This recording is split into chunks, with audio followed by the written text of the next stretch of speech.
All right, thank you, Andrew. Tonight's flood advisory means more anxiety for residents who live along Lake Huron. We're told about the dangerous erosion cutting too close for comfort to these homes. This is over in Lexington.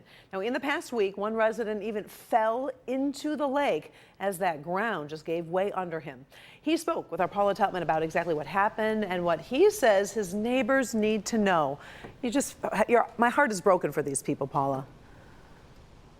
Yeah, so first of all, Karen, let me show you what Andrew was just talking about in terms of this flood advisory along the Huron shoreline, because this is it. This is part of the Lake Huron shoreline. As you said, I am in Lexington, and you can see that the water is starting to swell. They've got some pretty big waves, but I can tell you that it's not as windy as it was a few moments ago. So we are early into that advisory. Now, let's take a look at this ground right here. It looks like grass, right? Well, that's exactly what this man thought. He thought he was stepping out onto grass, not realizing that actually underneath there was absolutely nothing.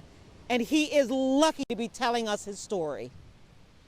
It's rare when you can say that a broken nose and a broken foot make you lucky, but that is exactly how Ross Portlow sees it today. Next thing you know, my foot was caught behind that soil that went down with me. It flipped me over frontwards, and I hit face first into the frozen ground. So he saw erosion creeping closer to his home, and last weekend went out to survey the damage. Only the grass beneath his feet wasn't grass anymore. The top grass is frozen, so as the water came in, washed the soil out from underneath it. I thought it was ground. It wasn't ground. Nothing. It was a thin layer of grass frozen, and underneath that was nothing. If it's unsafe, you get young kids playing around here, so forth, and that was my point of taking a look at it, was I wanted to get something blocked off here so that no young kids go down that hill. Erosion had actually tunneled out the earth beneath the grass, leaving a sheet of frozen fascia. One step and he tumbled nearly 30 feet. I'm lucky I didn't go in the water because I was knocked out at the time, and if I'd have went into that water with the sea level so high, with the lake level so high, and with all of the Mother Nature and the crashing of the waves, I don't know if I'd be here today. Yet, it's hard to keep the curious away. Those who've lived here all their lives don't know where their backyards truly end or begin. So they're kind of doing what you were doing, right? Yep. Okay. Yep. Exactly. That's exactly what I did. See where my feet prints are on that big chunk down there? Yeah. That's my feet prints. All along Lakeshore, or M25, signs that man is losing this battle. In Sanilac Township, last week's storm eroded the bluff all the way to the road. Our lakefront community is becoming dangerous, and we don't know what to do to stop it. It's just, I just feel bad for the people that are going to lose their homes. And I feel bad for the people that have spent their time here and relaxed here, and next thing you know that there's nothing left. But I guess that's kind of the chance you take when you live near the lake. But hopefully something can be done, something can be figured out to stop this before more people are hurt.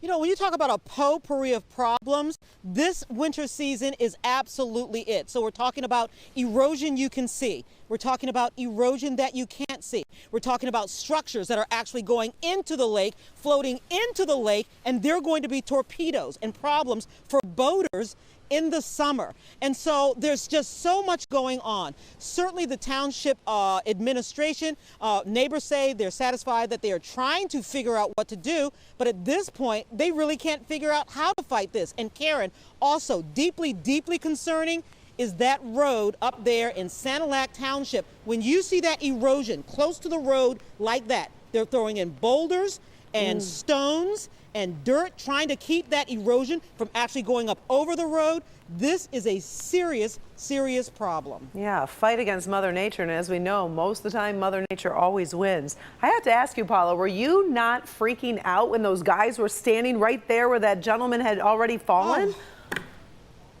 Karen, my partner and I have been shooing people from the edge all afternoon.